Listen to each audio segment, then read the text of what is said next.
दोस्तों इन्होंने बचपन से ही महाभारत और रामायण जैसी किताब से ज्ञान लिए हैं, तो कितनी जबरदस्त इनके अंदर, इनको पता है कि प्रिंसिपल्स क्या होते हैं, सिद्धांत क्या होते हैं जिंदगी के अंदर।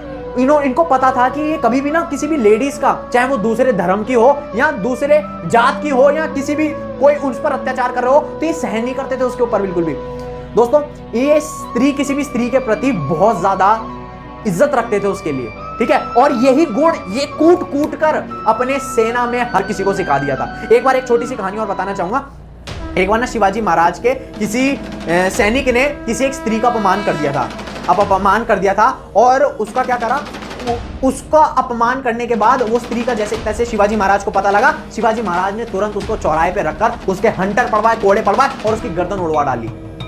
पता है बचपन से कि स्त्रियों की इज्जत होनी चाहिए, लेकिन यहीं अगर आप मुगलों को देख लो तो आपको पता लगेगा कि जो भयंकर से भयंकर अत्याचार होता है स्त्रियों के ऊपर, पुरुषों के ऊपर, वो मुगलों ने खूब करे हैं। आगे भी सच्चाई खोलूंगा, ध्यान से रुको, थोड़ा रुको, ठीक है। अब क्या हुआ, अब औरंगजेब ने 60 वर्षीय 1664 के अंदर, 1664 के अंदर उसने भेजा 60 वर्षीय राजा जयसिंह को, ठीक है। ये हिंदू ही था, अब क्या बोल सकते हैं, मैं कुछ बोलना नहीं चाहूंगा। 60 वर्षीय राजा जयसिंह को भेजा, 1.5 लाख सेना के साथ भेजा और बोला कि जाओ और शिवाजी महाराज को जिंदा या मुर्दा लेकर आओ। अब इस लड़ाई के अंदर शिवाजी महाराज हार जाते हैं। अब आप ये देखो कि अब आपको ये सुन लग रहा होगा कि शिवाजी महाराज हार गए। अरे भैया 10,000 की सेना थी, उससे लड़ने 1.5 लाख सैनिक आ रहे थे। इससे ज्यादा इज्जत की और गर्व की बात क्या हो सकती है। लोग घबरा जाते हैं आज के टाइम पर, अगर उनको 50 लोग घेर लें, लेकिन 10,000 लोगों को 1.5 लाख लोग मारने आ रहे थे। अब क्या हुआ, अब शिवाजी महाराज उस लड़ाई के अंदर हार गए। अब शिवाजी महाराज ने एक ट्रीटी साइन करी जिसका नाम है पुंदर ट्रीटी, उसको साइन करा। इसमें उनका जितना भी धन उन्होंने रख रखा था, जितने भी किले उन्होंने अभी तक कैप्चर करे थे, उसको छीन लिया गया और उनको पहुंचा दिया आगरा, उनके 9 साल के लड़के के साथ, जिसका नाम था संभाजी महाराज। ये संभाजी महाराज है ना, जैसा इनका नाम है वैसे ही ये कारनामे करके गए हैं। इनके बारे में पता नहीं होगा, बताऊंगा, अगर कमेंट में बताना कि अगली वीडियो इन पे देनी या नहीं देनी। अब संभाजी महाराज और शिवाजी महाराज को दोनों को ले गए आगरा के अंदर, और तब औरंगजेब ने सोचा कि यार इनका बुद्धि इतनी तेज है, ये इतने दिमाग से इतने स्ट्रांग है, इनको कहीं ना मैं ना अपने सेना के अंदर एक उच्च पोस्ट दे देता हूं, एक बड़ी पोस्ट दे देता हूं जहां पर इनको बैठा दूं, ठीक है। लेकिन कहीं ना कहीं डर भी था। अब शिवाजी महाराज को से डर लग रहा था औरंगजेब को। अब उसने क्या करा, उसने संभाजी महाराज और शिवाजी महाराज को दोनों को जेल में डाल दिया, अब कैप्चर कर लिया। अब उसको बचाने के लिए ना शिवाजी महाराज की जो सेना है उसके अंदर एक आदमी हुआ करता था जिसका नाम था शिवा काशिद।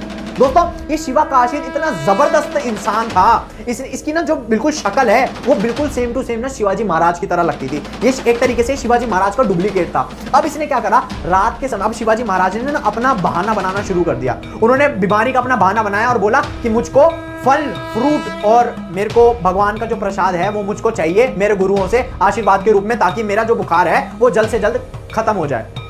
अब क्या हुआ, अब उनको ना रोज कुछ ना कुछ सामान आने लगा। अब एक बार ना सामान आने लगा, इस शिवा काशिद ने पता है क्या बोला कि शिवाजी महाराज आपकी जगह मैं जा रहा हूं जेल के अंदर और आपका बाहर रहना बहुत ज्यादा जरूरी है। अब ना शिवाजी महाराज को ना जो मुगल थे औरंगजेब तड़पा तड़पा के मौत देने वाला था, लेकिन इतने में शिवा काशिद पहुंच गया और इसने शिवाजी के साथ अपनी जगह बदल ली और शिवाजी महाराज को तो छुड़ाया, संभाजी महाराज को भी छुड़ाया, 9 साल के उस लड़के को भी छुड़ाया और शिवाजी महाराज ने उसको गले लगाया और वहां से निकल गए। अब आप ये देखो, अब औरंगजेब ने मौत की सजा सुनाई थी शिवाजी महाराज को तड़पा तड़पा के मारने के लिए। ये अकेला शिवा काशिद था।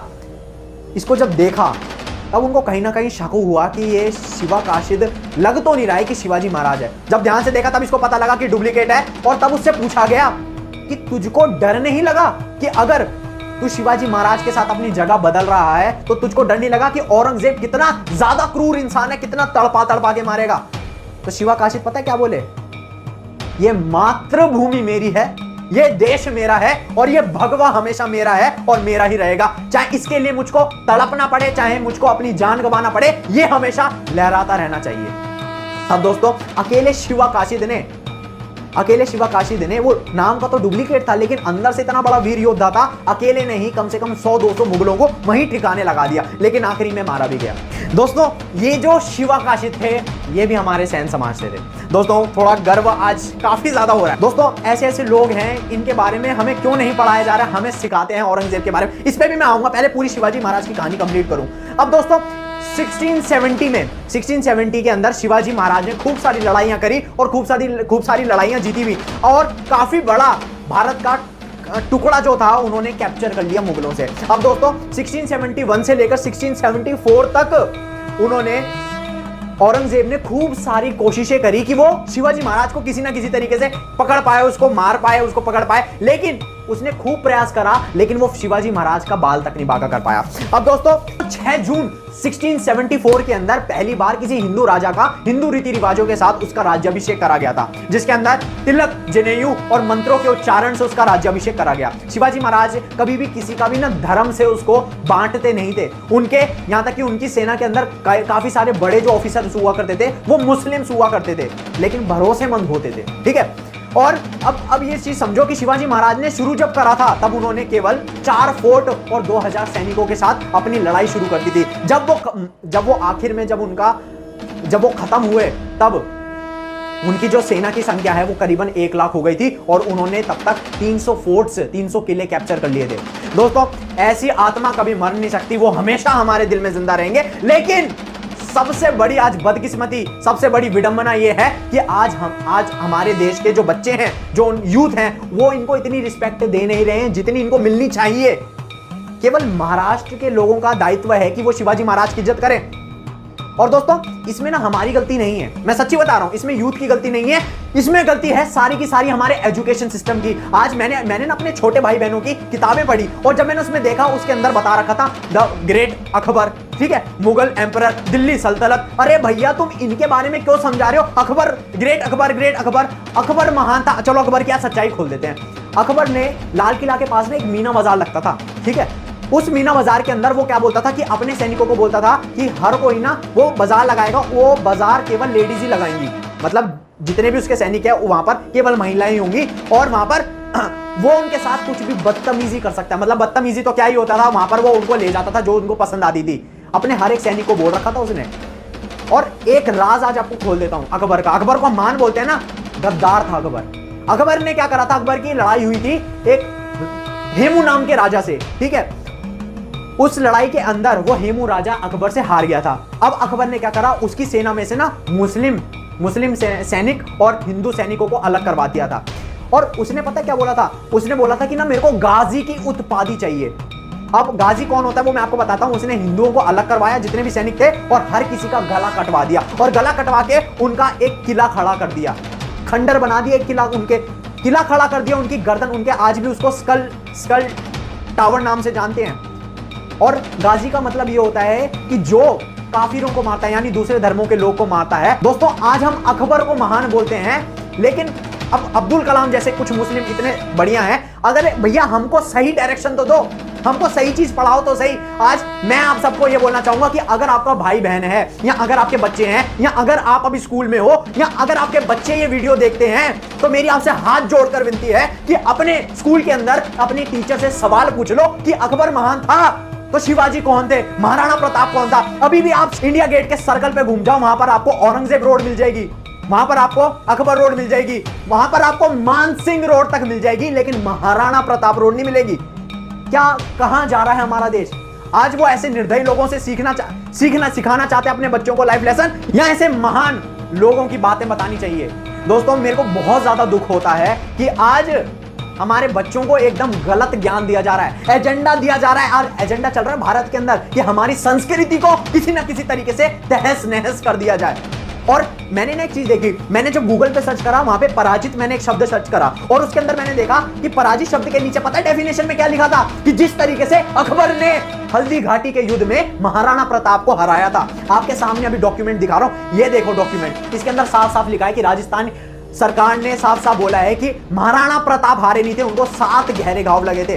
रण बीच चौकड़ी भर भर कर चेतक बन गया निराला था, महाराणा प्रताप के घोड़े से पड़ गया भवा का पाला था, गिरता न कभी चेतक तन पर राणा प्रताप का घोड़ा था, वह दौड़ रहा अरि मस्तक पर, यहाँ आसमान पर घोड़ा था, जो तनिक हवा से बाग हिली लेकर सवार उड़ जाता था, राणा की पुतली फिरी नहीं तब तक चेतक मुड़ जाता था। अरे भैया तुम हमारे देश के घोड़े तक को नहीं पकड़ पाए, तुम ऐसे महान वीर को कहां से हरा पाओगे? तुम्हारे में इतना दम है? अकबर में अगर दम होता तो वो खुद रण में उतरता, लेकिन वो क्या पता है, सोने से पहले वो अपने सैनिकों को क्या बोलता था? वो बोलता था कि सोने से पहले कोई भी महाराणा प्रताप का नाम ना ले ले, अगर उसने नाम ले लिया तो मैं उसकी गर्दन उड़वा दूंगा।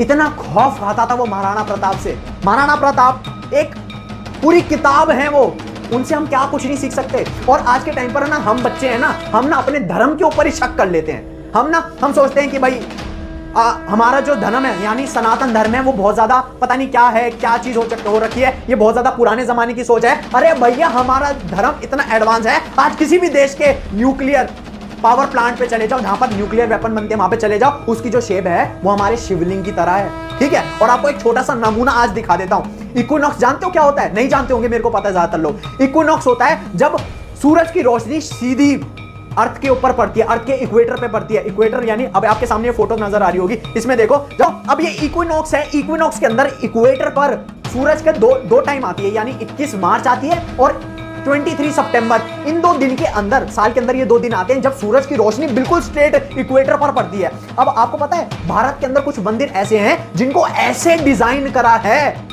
ऐसे कितना साइंस लगी होगी, इतना ऐसे डिजाइन करा है। वहां पर जब सूरज की रोशनी पड़ती है तो पहले कोल्हापुर के अंदर एक लक्ष्मी माता, महालक्ष्मी माता का मंदिर है, उसमें पहले जो रोशनी पड़ती है ना वो पहले माता के चरणों पर पड़ती है, चरणों पर पड़ने के बाद मां के हृदय पर पड़ती है, उसके बाद गायब हो जाती है। कई एग्जांपल दे सकता हूं। ये आज आपके सामने ये वीडियो चल रही होगी विष्णु भगवान की, देखो रोशनी कहां से पड़ रही है। इसको बोलते हैं इक्विनॉक्स। केरला के अंदर एक पद्मनाभ स्वामी नाम का एक मंदिर है, उसके अंदर भी आप वो पूरा का पूरा मंदिर का जो आर्किटेक्चर है, जब वो आप देखो उसकी साइंस समझो। अब आप ये देख रहे होगे कि इसमें देखो पहले बॉक्स के अंदर पहले कैसे रोशनी चमक रही है, उसके बाद नीचे, उसके बाद तीसरा, उसके बाद चौथा, उसके बाद पांचवा, ये इक्विनॉक्स से कहलाता है। अब आप ये देखो आज के टाइम के, आज के साइंस के लिए भी ऐसी बिल्डिंग बनाना इतनी ज्यादा मुश्किल है, लेकिन फिर भी उस समय के अंदर ये बिल्डिंग कैसे तैयार कर ली, ये आर्किटेक्चर कैसा, ये साइंस कैसी, ये दोस्तों हमारा धर्म कहलाता है। मैं किसी भी धर्म की आलोचना नहीं कर रहा हूं, ना मैं हिंदू को अच्छा बता रहा हूं, ना मैं मुस्लिम को बेकार बना रहा हूं। सभी जो धर्म है वो मेरे लिए बराबर है। मैं सबको दोस्तों सभी धर्म मेरे लिए बराबर हैं, लेकिन मेरे को दुख और गुस्सा तब आता है जब कोई मेरे देश के लिए बुरा बोलता है। अगर कोई इस देश का है, भारत देश का होता हुआ भी वो हमारे भारत देश के खिलाफ बोले तो उसको कानूनन हमेशा सजा मिलनी चाहिए। आशा करता हूं कि आप इस वीडियो को ज्यादा से ज्यादा शेयर करोगे, हर एक बच्चे तक यह वीडियो पहुंचानी है। अब ये आपकी जिम्मेदारी है कि मैंने ये वीडियो बनाकर अपनी जिम्मेदारी निभाई, अब ये आपकी जिम्मेदारी है कि आप इस वीडियो को ज्यादा से ज्यादा शेयर करें। थोड़ा समय लगेगा यार, थोड़ा समय लगेगा, 20-25 मिनट की वीडियो चली जाएगी, लेकिन थोड़ा तो कुछ तो आपको सीखने को मिलेगा, कुछ तो आपको आज नॉलेज मिली होगी, कुछ तो आज ऐसी बात आपको लगी होगी कि हमें अपने बच्चों को सिखानी चाहिए।